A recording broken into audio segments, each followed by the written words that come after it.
Queridos confesores, esta noche exploraremos un tema inquietante que sucede en México. Hay quienes dicen que los muertos no pueden comunicarse con nosotros, pero algunos aseguran que cuando la muerte acecha, algo o alguien intenta protegernos desde otro lado. Antes de comenzar, no olviden suscribirse al canal para seguir explorando los rincones más oscuros de lo desconocido. Ahora sí, pónganse cómodos, tápense bien y cierren los ojos, porque estamos a punto de adentrarnos a lo oscuro.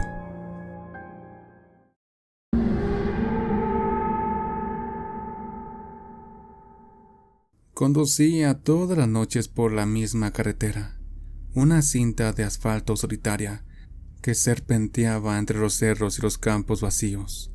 Durante casi 2 años, mi rutina fue la misma: trabajar desde las 7 de la mañana hasta bien entrada la noche.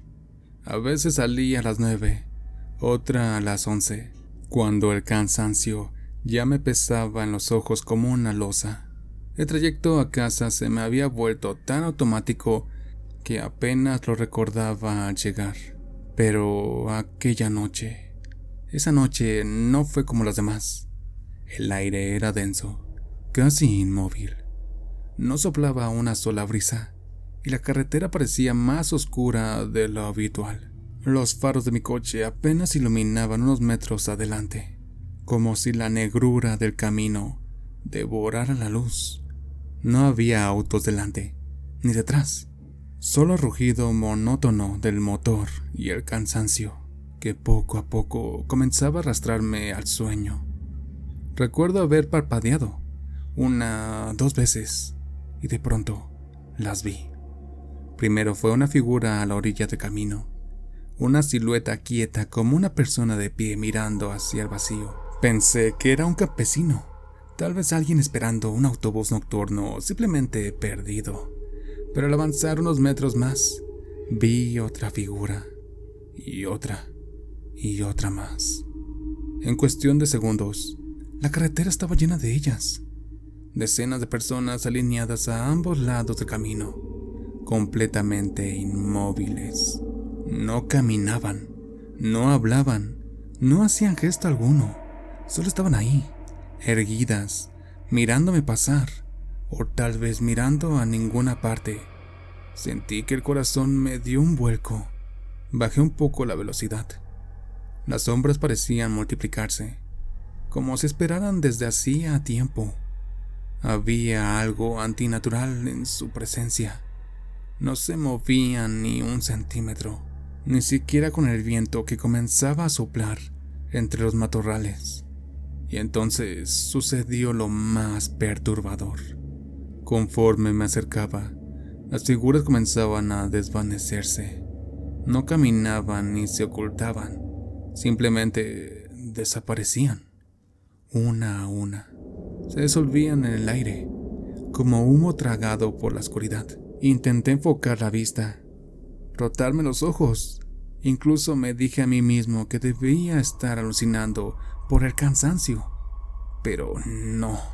Cada vez que levantaba la mirada, las sombras seguían ahí, esperándome más adelante. El ambiente dentro del coche se volvió pesado, sofocante. Sentía el zumbido del motor como un pulso en el pecho. Mi respiración era lo único que rompía el silencio. Hasta que entendí algo. No era una visión sin sentido. Era el cansancio. Algo dentro de mí. Quizás instinto. Quizá algo más profundo. Pero me hizo comprender que esas presencias no estaban ahí por casualidad. Eran advertencias. Eran los que ya no regresaron a casa. La carretera por la que transitaba era conocida por sus accidentes. Gente que perdió la vida en curvas cerradas, choques fatales, volcaduras. Todos habían quedado ahí, atrapados en el mismo camino donde yo manejaba esa noche. Y en ese momento supe, sin que nadie me lo dijera, que lo que veía eran ellos. De pronto, una vibración me sacudió el cuerpo. El coche comenzó a salirse del camino. Sentí las llantas chirriar sobre la grava. El volante tembló en mis manos. Todo fue cuestión de segundos, pero parecieron eternos. Di un voltazo. El motor rugió y logré volver al asfalto justo antes de perder el control. El corazón me latía tan fuerte que apenas podía respirar. Cuando miré por el retrovisor, la carretera estaba vacía. Ni una sola figura, ni una sombra. Solo oscuridad, extendiéndose sin fin detrás de mí. Aquel momento marcó algo dentro de mí. Podría decir que fue el cansancio, que el cerebro fabrica visiones cuando está al borde del colapso. Podría creer que mi mente me engañó para despertarme justo antes del accidente. Pero en el fondo, lo sé. Sé que no fue una ilusión. Sé que esa noche, las almas de los que murieron en ese camino me advirtieron que no debía unirme a ellas. Han pasado más de 20 años desde entonces y jamás volví a tomar esa carretera de noche, porque aún puedo verlas si cierro los ojos. Todas esas figuras de pie, inmóviles, esperando al siguiente que pase demasiado cansado, al siguiente que no escuche su advertencia.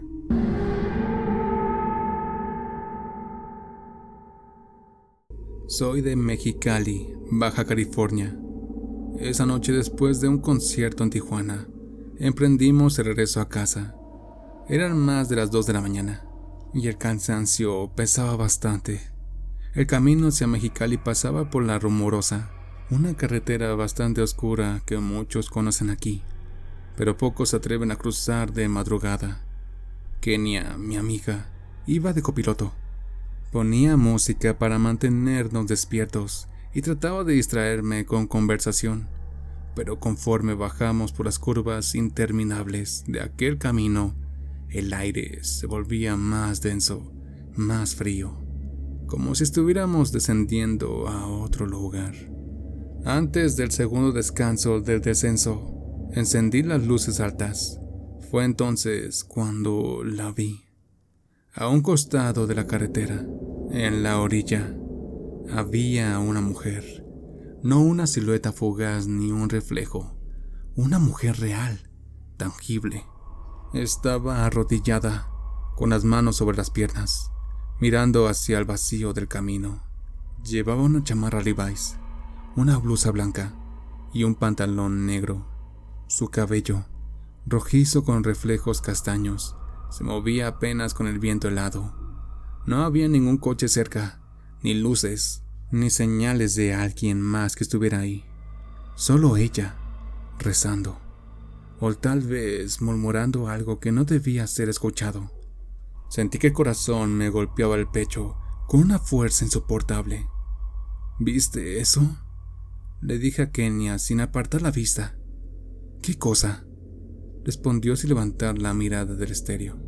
La mujer, ahí en la orilla, estaba arrodillada, rezando no sé qué.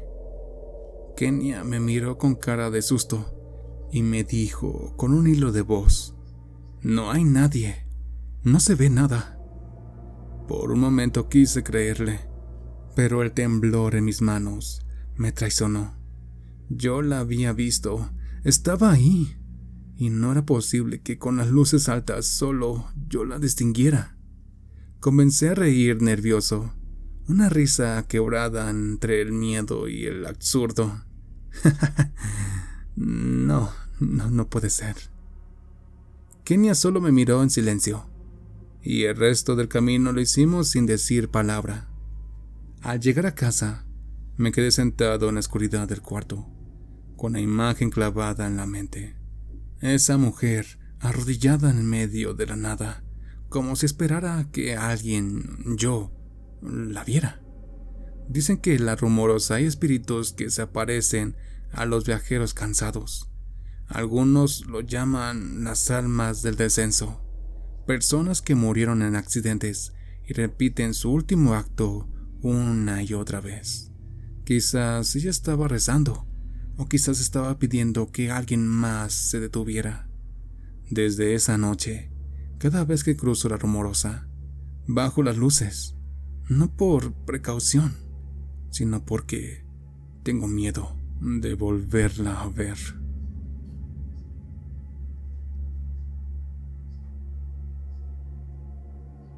Historia 5.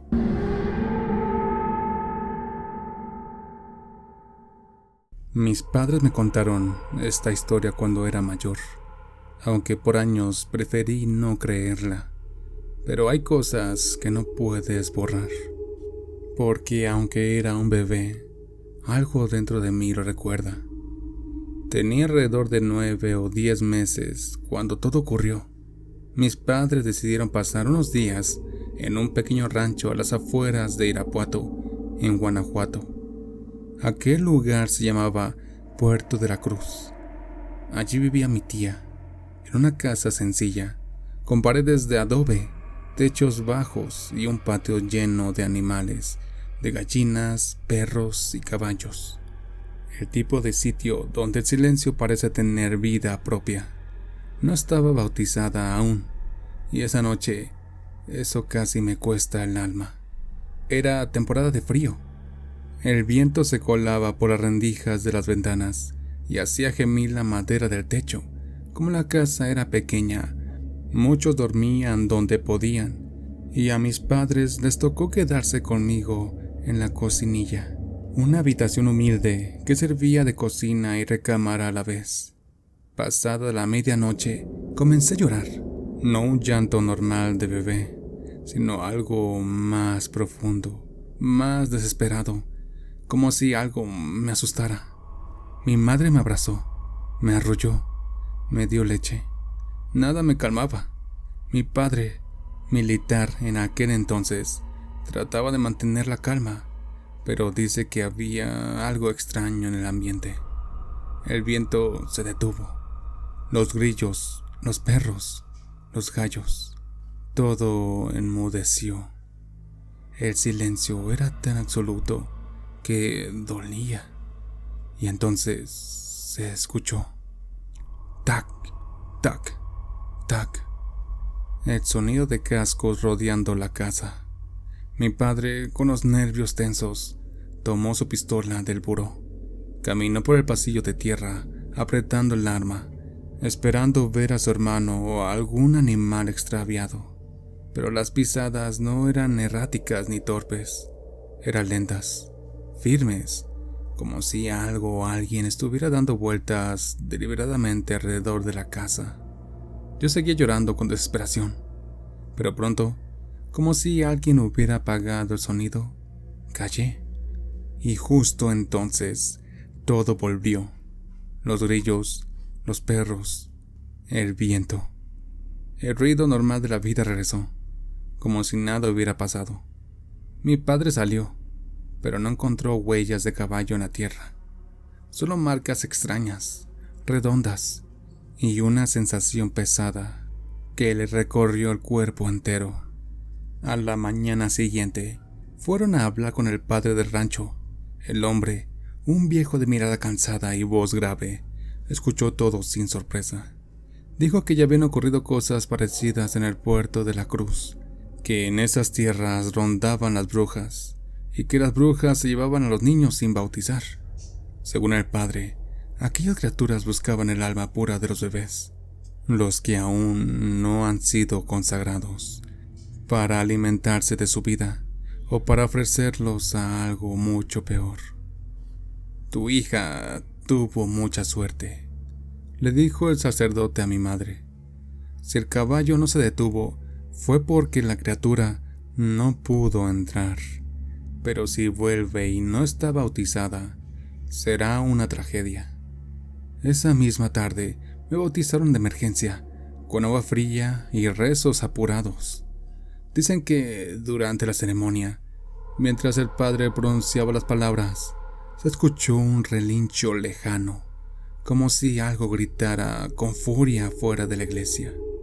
Desde entonces, mis padres nunca quisieron volver a pasar una noche en ese rancho. Aunque crecí lejos de ahí, el recuerdo de esa historia siempre me persiguió.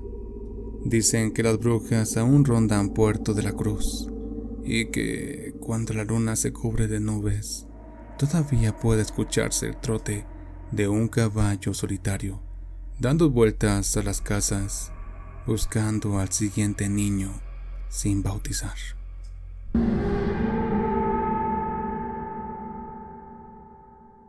Tenía 13 años cuando mi familia se mudó a una casa nueva, o al menos eso parecía.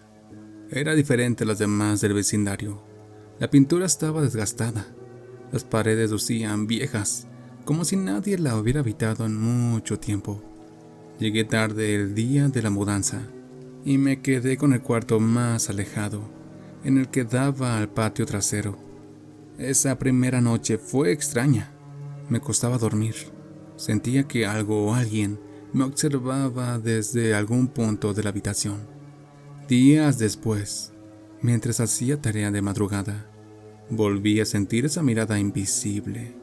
Decidí salir al patio, pero apenas abrí la puerta, un golpe seco la cerró de un portazo. Desde ese momento todo cambió. Le conté a mi madre lo ocurrido y desde ese entonces dormíamos con varios seguros puestos, pero no sirvió de mucho. Las noches se volvieron más pesadas, mis sueños eran cada vez más lúcidos y cada mañana despertaba con pequeños cortes en el cuello y los brazos. No tenía nada afilado cerca. No teníamos gatos ni nada que pudiera causarlo. Tiempo después adoptamos un cachorro. Era tranquilo hasta que entró a mi habitación. De pronto se puso a temblar. Gruñía hacia una esquina vacía y se negaba a entrar de nuevo. Desde entonces dormía solo en el cuarto de mis padres. Las cosas comenzaron a moverse solas. El gas se abría sin razón. Más de una vez por poco ocurre una tragedia. Escuchábamos pasos pequeños, objetos cayendo, luces que se encendían y se apagaban. Y aunque intentamos no darle importancia, todos sabíamos que había algo más ahí. Algo que no quería irse. Algo que, cada noche, se acercaba un poco más.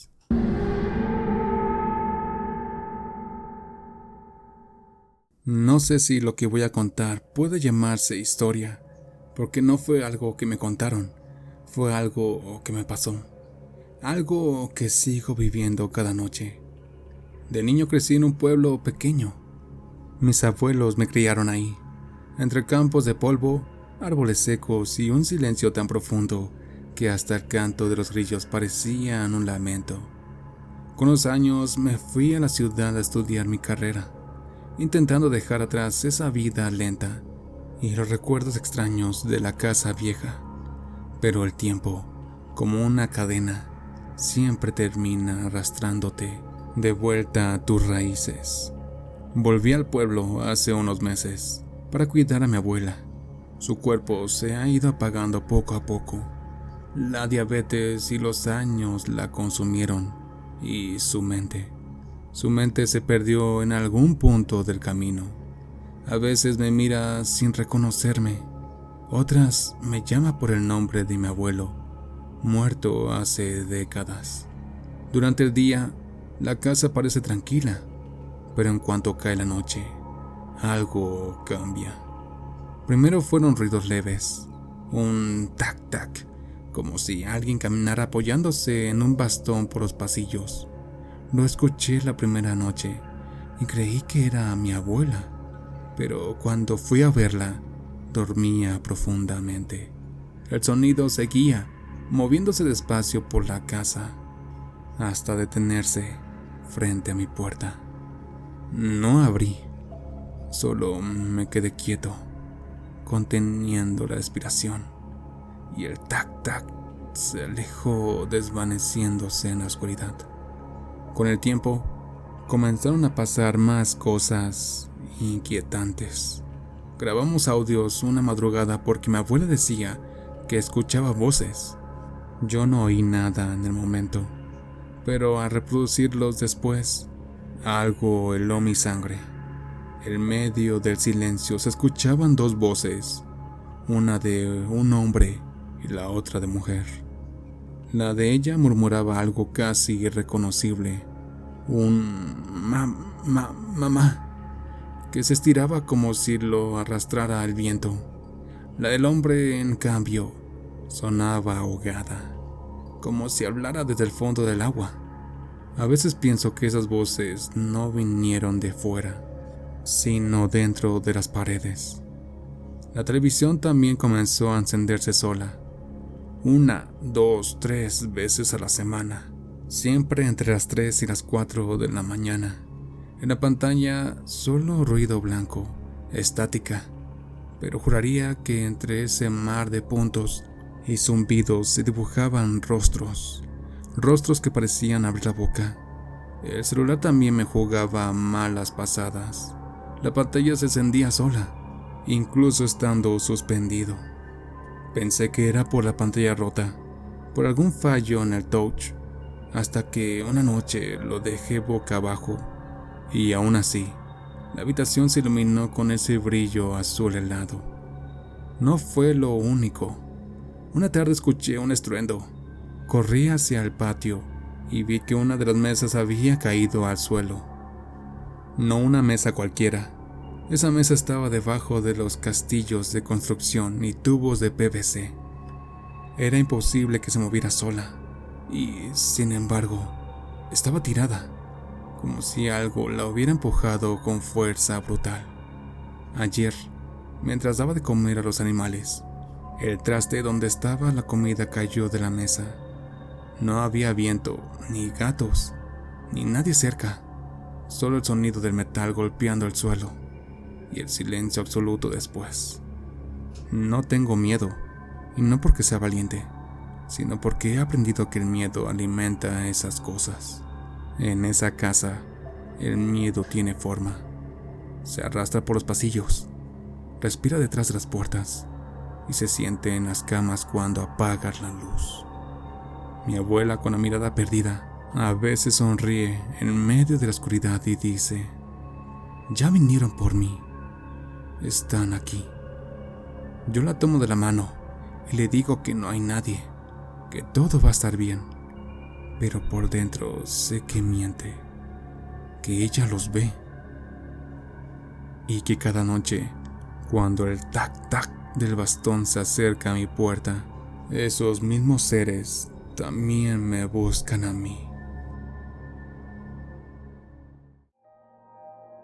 Y aquí terminan estas historias. Espero que les haya gustado este viaje por el lado más oscuro. Suscríbanse para traerles más contenido como este. Cuéntenme en los comentarios si les ha pasado algo parecido, porque quizá sus experiencias sean las próximas que escuchemos juntos. Hasta entonces, mantengan los ojos bien abiertos y recuerden que no estamos solos. Ahora, sigan durmiendo.